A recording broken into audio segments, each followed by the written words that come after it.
Me që të dashur, si që shihni, jam në aeroportin e Prishtinës dhe desha t'ju shpjegoj edhe njëherë rregullat e udhëtimit, sepse këto ditët e fundit më keni dërguar vërtet shumë pyetje.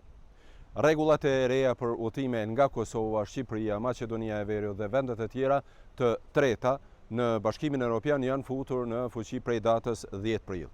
Në fuqi është futur pra jashtë quajturi sistemi për hyrje dhe dalje në zonën Schengen, shkurt EES.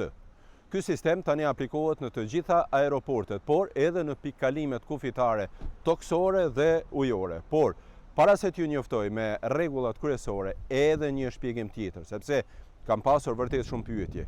Këto rregulla vlen vetëm për personat që udhtojnë me 3 mujosh, pra për vizitorët dhe nuk vlen për personat që kanë shtetësi gjermane apo ndonjë vizë tjetër për vendet e Bashkimit Evropian. E nuk vlen pra as për ata që punojnë në Gjermani me vizë normale. Sidoqoftë, prej tani, me rastin e hyrjes në ndonjë vend të Bashkimit Evropian më nuk do të ketë vula në pasaporta, por do të bëhet regjistrimi digital. Kjo do të thotë se në hyrje do të merren të dhënat biometrike të personit, do të bëhet një fotografi e fytyrës, do të merren gjurmët e gishtrinjve dhe të dhënat personale nga dokumenti i udhëtarit.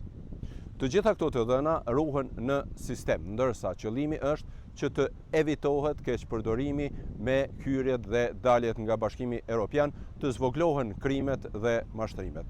Me këtë sistem do të regjistrohet pra kur ke hyrë në Bashkimin Evropian dhe kur ke dal nga BE-ja në mënyrë që të mos ketë pra te kalime të afateve apo shkelje të tjera të 3 mujoshit. Sa i përket qëndrimit në Bashkimin Evropian, vizitorët kanë të drejtë të qëndrojnë atje deri në 3 muaj dhe këtu e dini, brenda 6 muajve të fundit. Pra, llogaria bëhet nga dita kur hyni në ndonjë vend në 6 muajt e mëparshëm sa keni qenë. Pra, nuk varet nga viti kalendarik. Nëse hyni sot, duhet të shikoni sa keni qenë në 180 ditët e fundit atje dhe kështu llogaritën ditët. Sidoqoftë, këto janë pra rregullat e reja e ju nëse doni abononi në kanalet e mia dhe mos harroni ta shpërndani edhe këtë video sepse kohët e fundit vërtet ka pasur shumë pyetje dhe paqartësi lidhur me këtë. Pra, prej datës 10 prill janë futur në fuqi rregullat e reja. Kujdes sepse në veçanti në rrugët toksore, në pikëkalimet kufitare mund të ketë tollovi, mund të ketë rradhë të gjata, prandaj duhet të llogaritni pra kohën. Sa i përket fluturimeve nga aeroporti i Prishtinës për vendet e tjera, këtu me siguri që nuk ka rradhë të gjata, pra janë të njëjta, ndërsa kur shkoni në vendin që jeni nisur, atje duhet të regjistrohen. Faleminderit dhe mirupafshim.